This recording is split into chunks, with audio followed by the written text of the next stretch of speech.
नमस्कार दोस्तों, कैसे हैं आप सब। आपका हमारे यूट्यूब चैनल कॉमिक्स की दुनिया में बहुत बहुत स्वागत है। दोस्तों, आजकल हम राज कॉमिक्स के बांकीलाल सीरीज के कॉमिक्स को कवर कर रहे थे, जिसमें हम अप्पू अपहरणकर्ता का एक भाग पहले ही अपलोड कर चुके थे और ये दूसरा भाग है। दोस्तों, मैं क्षमा चाहता हूँ कि पिछले 2 दिनों से मैं कोई वीडियो अपलोड नहीं कर पाया। दोस्तों, मेरी तबीयत खराब हो गई थी। अब दोस्तों, टाइम वेस्ट न करते हुए मैं सीधे कॉमिक्स पर आता हूँ। हमने यहाँ तक देखा था कि सेनापति मरखब को गाय का वेश पहनाकर वो अपहरणकर्ता खदेड़ देता है और वो सीधे विशालगढ़ की ओर दौड़ पड़ते हैं, परंतु उनका पीछा एक सांड कर देता है जो उनके प्यार में पागल रहता है। दोस्तों, फिर सांड कहता है, चाहे जितनी ऊंची दीवारें बना लो, चाहे जितना पहरा कर लो, चाहे जितनी जंजीरें कर लो, कालिया हर कारागार को तोड़कर निकल जाएगा जेलर साहब। प्यार कभी झुकता नहीं और कालिया कभी रुकता नहीं। तभी सांड को अचानक किसी ने धाड़ लगाई। अभी ये क्या? आह! अरे वाह बांकीलाल, तुमने तो एक ही बार में सांड को चारों खाने चित कर दिए। वो सब छोड़ो महामंत्री जी, और इस सांड को फौरन यहाँ से हटवाओ, वरना इस बार तो मैंने सेनापति की लाज बचा ली, हो सकता है अगली बार ना बचा पाऊं। बोलो सांड जैसे हट्टे कट्टे सेनापति की भी लाज बचाने वाले बांकीलाल की जय। तुरंत ही नारा मंत्री नारा लगाते हैं। फिर, अब बताओ सेनापति मरखब, तुम तो महाराज को बचाने के लिए फिरौती की रकम लेकर गए थे। वो मैं गया तो था फिरौती लेकर, किंतु और सेनापति ने सारी बातें बता दी। ओह, ये तो बहुत गड़बड़ हो गई। अब क्या होगा बांकीलाल? जो होगा वो बाद में देख लेंगे। फिलहाल गौशाला मंत्री से कहकर सेनापति जी को गौशाला में ले जाओ। अप्पू अपहरणकर्ता ने इसको गाय तो बना ही डाली थी, क्या पता अब ये दूध भी देने लगे। तुझे देख लूंगा बांकीलाल, सेनापति गुस्सा होते हुए बोले। ये समय परिहास का नहीं है बांकीलाल, महाराज के प्राण संकट में है। क्या पता फिरौती न मिलने की सूरत में वो महाराज का अहित कर बैठे। तुम तेरी फूं यंत्र से उनकी कुशल क्षेम का पता करो। ठीक है मंत्री जी, मैं पता करता हूँ। संपर्क स्थापित होते ही, क्यों बेजमूरो, अप्पू अपहरणकर्ता के साथ मजाक करते हो? उसको खाली हाथ भेज दिया क्या? समझे, अप्पू खुश होगा, तालियां बजाएगा। माफ कीजिए अप्पू जी, हमारा आदमी तो 2 बोरी स्वर्ण मुद्राएं लेकर गया था, लेकिन उसकी भूल से मुद्राएं जंगल में ही छूट गईं। परंतु आप चिंता ना करें, आपके बताए पते कर हम कल 2 बोरी स्वर्ण मुद्राएं पहुंचा देंगे। नहीं, अब तू 4 लाएगा। क्या? 4 बोरी? पर फिरौती की रकम तो 2 बोरी थी ना। आपको फिरौती देने के लिए सिर्फ 3 मौके देता है, और हर मौके पर फिरौती की रकम दोगुनी हो जाती है। और अगर ये तीनों मौके निकल गए तो क्या काम खल्लास। तेरे मुंह में घी शक्कर, महाराज से मेरी बात करवाओ। ये लो बात कर। महाराज आप ठीक तो है ना? हम महावीर हैं, सालों ने भूखा मार दिया। हो गई महाराज से बात। अब ध्यान से सुन, कल काली पहाड़ी के नीचे पीपल के पास 4 बोरी स्वर्ण मुद्राएं आ जानी चाहिए, नहीं तो। और फोन कट जाता है। क्या हुआ बाकीलाल, महाराज ठीक तो है ना? अगर हमने कल 4 बोरी स्वर्ण मुद्राएं नहीं पहुंचाई तो हो सकता है महाराज कुशल नहीं रहेंगे। तब प्रबंध मंत्री कहते हैं, मुद्राओं का प्रबंध तो मैं कर दूंगा, परंतु यक्ष प्रश्न ये है कि अब फिरौती की रकम कौन लेकर जाएगा? तुम जाओगे प्रबंध मंत्री? क्या मैं? हाँ तुम प्रबंध मंत्री। पर मैं ही क्यों? क्योंकि तुम्हारी प्रबंधन क्षमता कमाल की है प्रबंधन मंत्री, और इस विकट समस्या के सामने तुम्हारी प्रबंधन क्षमता की बहुत विकट आवश्यकता है।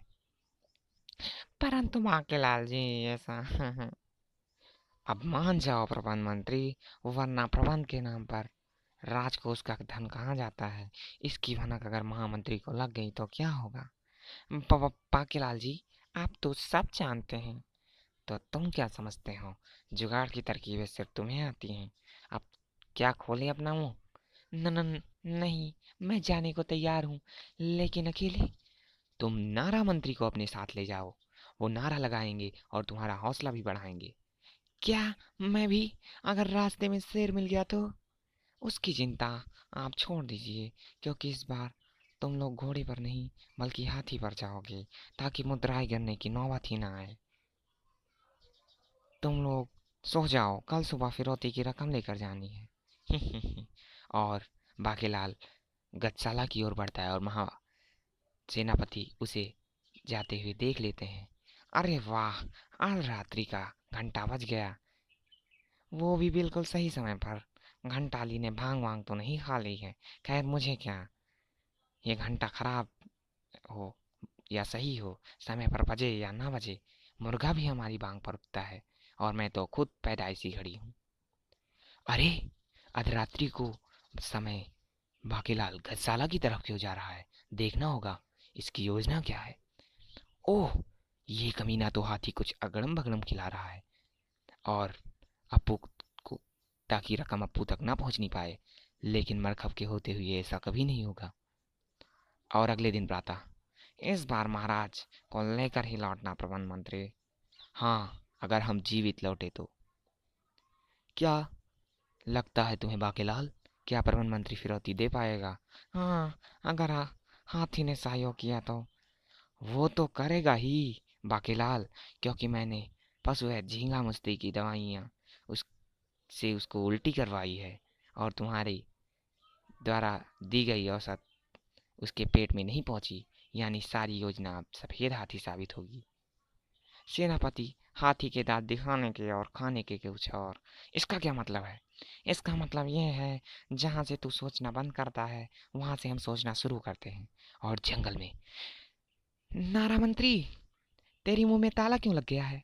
नारी क्यों नहीं लगाता? डर डर डर डर के मारे मेरे मुंह से आवाज नहीं निकल रही। डरो मत नारा मंत्री, तुम नारे लगाओ, इससे हमारा डर दूर होगा। ठीक है, मैं कोशिश करता हूँ। बोलो जाके राखे साइयां, मार सके ना कोई, बाल ना बाका कर सके जो जग बहरी होए। अभी ये क्या किया नारा मंत्री? स्वर्ण मुद्राओं की बोरियां तो नीचे गिर गईं। एक काम कर, तू नीचे उतर कर मुझे बोरियां पकड़ा दे, मैं उसे खींच लूंगा। नहीं, मुझे बोरियां थमाओ, मैं नीचे से ऊपर खींच लूंगा। नहीं तुम, नहीं तुम। और दोनों में आपस में बहस होने लगती है, और दोनों हाथी से नीचे गिर जाते हैं। आह आह।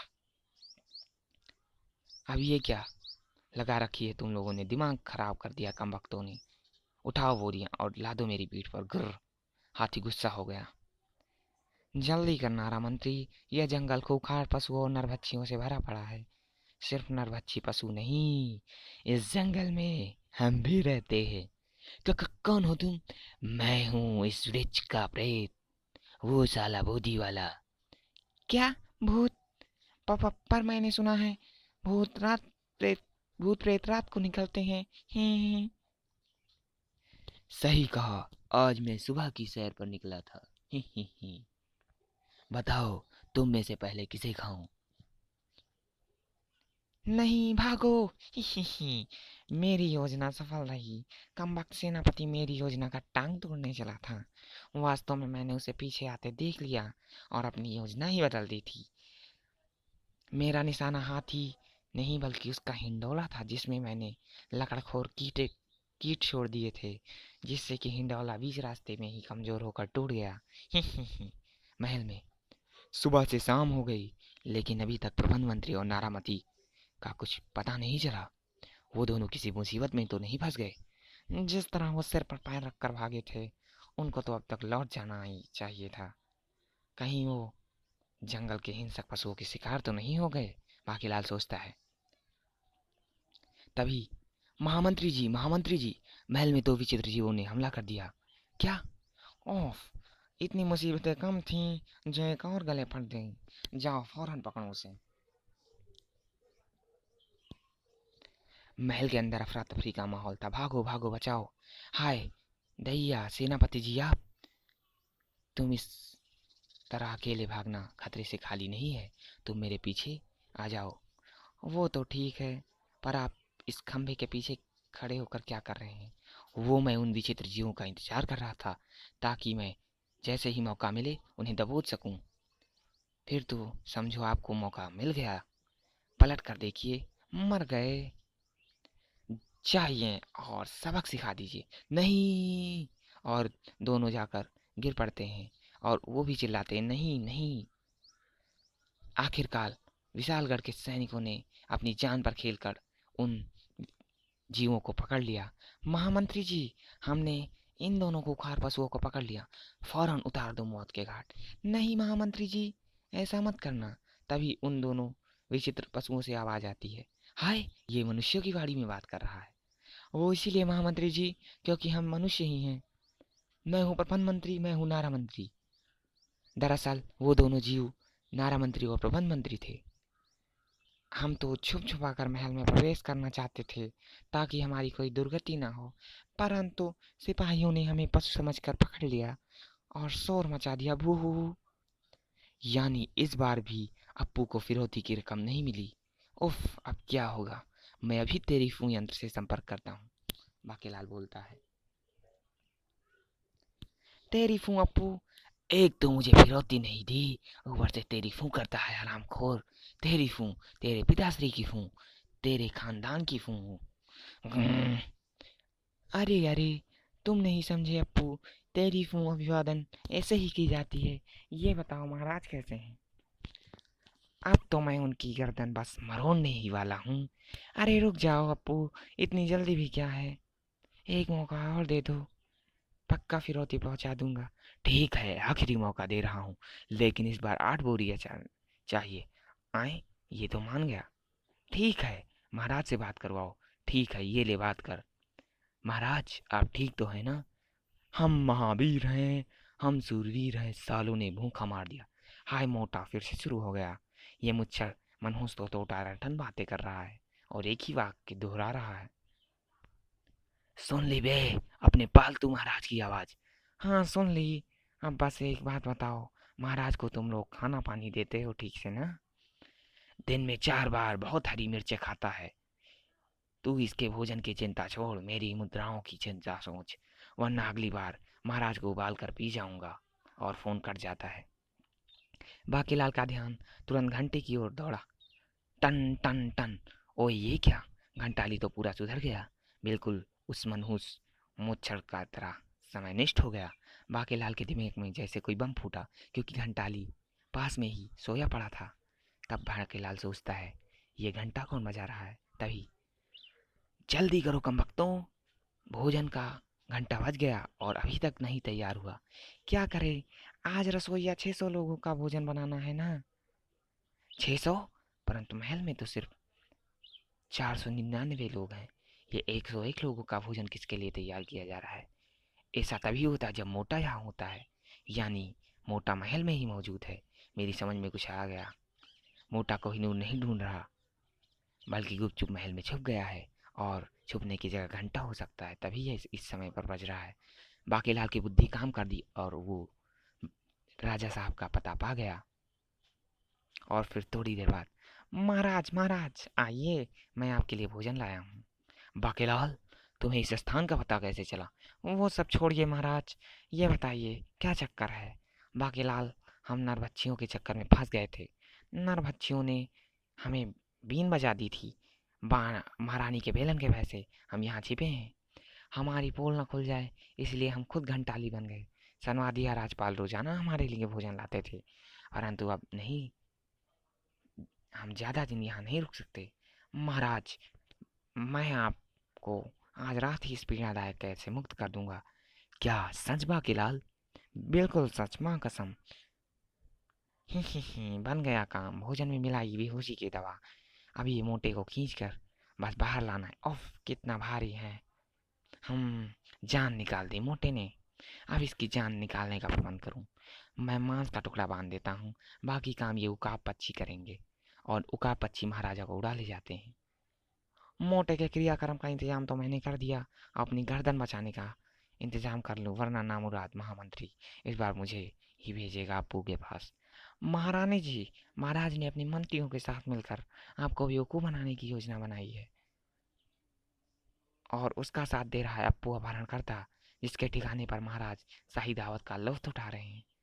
क्या, उनकी ये हिम्मत। सुनना, कुटनी बेलन कहाँ है मेरा। धैर्य रखिए महारानी जी, ऐसा करने से महाराज काबू में नहीं आएंगे। उनको हमें रंगे हाथों पकड़ना होगा। और इसके लिए खुसुर फुसुर दासी और महारानी खुसुर फुसुर करने लगती हैं। रानी जी के कान भरने का परिणाम शीघ्र ही सामने आया। मुझे कुछ नहीं सुनना है, फिरौती की रकम लेकर मैं स्वयं जाऊंगी। समझने का प्रयत्न करें महारानी, अप्पू बहुत खतरनाक है। तुम्हें मेरी वीरता पर संदेह है महामंत्री? बेलन निकालूं क्या? मेरे कहने का तात्पर्य ये नहीं था महामंत्री जी। तो फिर क्या तात्पर्य था महामंत्री? वो मैं मिमियाना छोड़ो और हमारा रथ तैयार करो। अपने बलमा को बचाने हम स्वयं जाएंगे। जैसी आपकी आज्ञा महारानी जी। बोलो, खूब लड़ी मर्दानी स्वर्णा छत्राणी की जय। अरे बाकीलाल, ये काम तो नारा मंत्री का है, तुम क्यों नारा लगा रहे हो? इसे कहते हैं चित भी मेरी और पट भी मेरी और सिक्का भी मेरे बाप का। एक तरफ मोते मुच्छड़ को ले गया उकाब, दूसरी तरफ मैंने महारानी को भेज दिया अप्पू के हाथों दुर्गत के लिए, और साथ ही 8 बोरी स्वर्ण मुद्राएं मेरी हुई। महारानी के रथ में तो हमने ईंट पत्थर और बाकी चीजें रख दी हैं। सारे काम वैसे हो गए जैसा मैं चाहता था। अब बस सिर्फ एक ही जिज्ञासा है, अप्पू महारानी को क्या बनाकर भेजेगा? महारानी जी रथ सीधे अप्पू के अड्डे पर लेकर जाती। ये क्या, अप्पू को फिरौती लेकर स्त्री आई है? कोई नहीं, मुझे मेरी फिरौती से मतलब है। पहले मेरे मोटे को मेरे सामने लाओ, वरना बोरा तो दूर एक ढेला भी नहीं दूंगी। अप्पू से सौदेबाजी? तेरा दिमाग तो खराब हो गया जाहिल स्त्री। मुझे मुझे जाहिल स्त्री कहता है कमबख्त? ये ले चक मजा। और महारानी बेलन का वार करने लगती हैं। आहा, ये वार तो काफी जाना पहचाना है। आहा, रुक जा मूर्ख स्त्री। अप्पू स्त्रियों पर हाथ नहीं उठाता, परंतु स्वर्णा पुरुषों पर हाथ भी उठाती है और लात भी। कमबख्त स्त्रियों पर हाथ न उठाने की आड़ लेकर बचना चाहता है। देख क्या रहे हो कमबख्तों, रोको इस महाबला को। अप्पू के साथ रानी स्वर्णलता को रोकने के लिए बढ़े, मगर आह, सबको बेलन का वार मिल गया। आह, धाड़, मर गया रे जल्दी ही। बस करो अम्मा, तुम ले जाओ अपना बलमा, बुलवाओ महाराज को। अरे तुम लोगों ने सुना नहीं? जाओ और महाराज को लेकर आओ। ये लो महाराज, हम महावीर हैं, हम सूरवीर हैं, सालों ने भूखा मार दिया। मुझे पप्पू समझा है क्या? आह, अब क्यों मारा? महाराज कहाँ है? यही तो है महाराज। झूठ, झूठ, झूठ। नहीं, माँ कसम, मैं झूठ नहीं बोल रहा। तुमने तो मुझे कम्मो की याद दिला दी। कौन कम्मो? मेरी पत्नी, जिसकी पिटाई से तंग आकर मैंने घर छोड़ दिया, जिसके कारण मुझे जंगल में बसेरा करना पड़ा, क्योंकि वो मुझसे हमेशा महंगी चीजें लाने को कहती थी, जिसको खरीदना मेरे बस की बात नहीं थी। घर बिक गए, जमीन बिक गई, जायदाद बिक गई, लेकिन उसकी फरमाइशें कम नहीं हुई। उसकी फरमाइशों को कम करने के लिए हमने ये धंधा शुरू किया। हम और हमारे साथी राशि परिवार के पशुओं को अपहरण कर फिरौती वसूलते हैं, जिससे हम उनकी फरमाइशें पूरी कर सकें। हमारे साथी भी स्त्रियों के आतंक के सताए हुए हैं। एक दिन तो मेरे हाथ ये तोता लग गया, जिसके पास ये तेरी फूहन था, और मैंने इसकी सहायता से फिरौती मंगवाए, ये सोचकर कि अगर हमारे पास कुछ पैसे आ जाएंगे तो हम अपनी पत्नियों के पास लौट जाएंगे। माँ कसम, इसके अलावा कुछ नहीं जानता। इस रथ में 8 बोरी स्वर्ण मुद्राएं हैं, तुम लोग आपस में बांट लो और अपनी पत्नियों के पास लौट जाओ। एक तो तुम लोग अपनी पत्नियों की फरमाइशें पूरी करते हो, इतना दुख उठाते हो, और एक तरफ मेरा पति निठल्ला निकम्मा मेरी एक ही छोटी भी फरमाइश पूरा नहीं कर सकता। हाय मेरा कोहिनूर। अरे बोरियों में तो ईंट पत्थर हैं क्या? महल में इतना विलम्ब क्यों हो गया? अब तक महारानी नहीं लौटी। चिंता ना कीजिए महामंत्री जी, महारानी जी सकुशल लौट आएंगी। बस कर गद्दार बाकीलाल, तेरा भांडा फूट चुका है। अपनी जुबान को लगाम दे सेनापति, ये झूठ है, ये सच है। वास्तव में ये महाराज का अपहरण हुआ नहीं है, बल्कि वो चाल थी स्वर्ण मुद्राएं कमाने की। महामंत्री जी, इस दुष्ट ने महाराज को मार डाला है, महारानी जी को मौत के मुंह में ढकेल दिया है। असल में महाराज घंटे के अंदर छिपे बैठे थे। सबको जिसके बारे में पता था, राजकीय राजपाल संवादिया, बस इन्हीं को पता था। न जाने इस दुष्ट को भनक कहाँ से लग गई। इसने राजपाल को अचेत कर महाराज को बेहोशी का खाना खिला दिया, उनके शरीर में मांस बांधकर उकाबों के बीच छोड़ दिया। तुम्हारे पास इसका क्या प्रमाण है? एक नहीं बल्कि कई प्रमाण है। तुम्हारे कच्छ की तह हमने तराशी ली, जिसके तहखाने में 14 बोरी स्वर्ण मुद्राएं, शेर और प्रेत की खाल वाली पोशाकें मिली, जिससे साफ पता चलता है कि फिरौती न पहुंचने का कारण तुम्हारी कुटिल योजनाएं थी। मर गए। श्रीमती बिल्कुल सत्य कह रहा है। इस दुष्ट ने झूठ बोलकर हमें अप्पू के पास भेजा ताकि हमें मार डाले, और बोरियों में स्वर्ण मुद्राओं के स्थान पर ईंट पत्थर पड़े थे। महारानी जी, आप गलत समझ रही हैं। हाँ दुष्ट बाकीलाल, हमने तुम्हें क्या समझा और तुम क्या निकले। अब देर मत कीजिए महारानी जी, हमें आज्ञा दीजिए, हम इस विश्वासघाती का सर अभी धड़ से अलग करते हैं। आज्ञा है। मरने के लिए तैयार हो जाओ बाकीलाल। नहीं, हे प्रभु, इस बार बचा लो, आगे से ऐसी खुराफात नहीं करूंगा। तभी आह, ये क्या भूकंप आ गया क्या? हाय, ये कैसी मदद भेजी है भोले शंकर ने। कोहिनूर। भूकंप का कारण जानने के लिए सभी बाहर आ गए। ओह, तो ये भूकंप का कारण आप हैं महाराज। भगवान का लाख लाख शुक्र है कि आप जीवित हैं। तो हमें क्या होना था महारानी, हम महावीर हैं, सूरवीर हैं। ये भूकंप हमारे कारण नहीं आया है। आपके कोहिनूर ले आए? ओह, आप कितने अच्छे महाराज हैं। कैसे न लाता प्राण प्रिय, आपकी इच्छा कैसे टाल सकता। परंतु महाराज, इस प्रशंसा का असली हकदार बाकीलाल है। अगर वो हमें उकाबों के बीच न छोड़ता तो हम कोहिनूर के पास ना पहुंचते। क्षमा कीजिएगा दोस्तों, बीच में कहीं कहीं गलती हो जाती है। परंतु महाराज, उस दुष्ट ने तो आपको मारने का प्रयास किया था, स्वर्ण मुद्राओं का घोटाला किया। तुमने अभी बाकीलाल का पक्ष नहीं सुना रानी। जब तुम उसका पक्ष सुनोगी तो वो जो करता है अच्छे के लिए करता है, समझ जाओगी। महाराज को कोहिनूर चाहिए था, जो केवल उकाबों की घाटी में मिलता था, लेकिन उकाब अपने शिकार को ही वहां ले जाते हैं, और मैंने महाराज को बेहोश कर दिया। और रही अप्पू की बात, तो अप्पू अपहरण करता मुझे शुरू से ही शक था कि महाराज उसके पास नहीं है। इसीलिए मैंने स्वर्ण मुद्राएं उसके पास नहीं पहुंचने दी और राजकोष में जमा करता रहा। अप्पू को पकड़ना भी जरूरी था, और महारानी ही पकड़ सकती थी। इसीलिए मैंने ऐसी योजना बनाई कि अप्पू के पास खुद महारानी जाए। बाकीलाल, तुम ये बात पहले बता देते तो हमारी दुर्गति होने से बच जाती। प्रधानमंत्री कहते हैं। सेनापति, बाकीलाल के कच्छ से बरामद स्वर्ण मुद्राओं की बोरियां अप्पू और उसके साथियों को दे दो।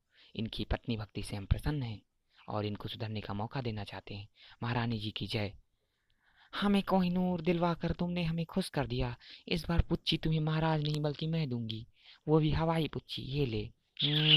और महारानी बाकीलाल को फ्लाइंग किस देती हैं। दोस्तों, आशा करता हूँ आपको इस सीरीज का दूसरा और आखिरी भाग पसंद आया होगा। दोस्तों, अगर आपको हमारा वीडियो अच्छा लगा तो हमारी वीडियो को शेयर करें, ये मेरी दिल से रिक्वेस्ट है, प्लीज़। धन्यवाद।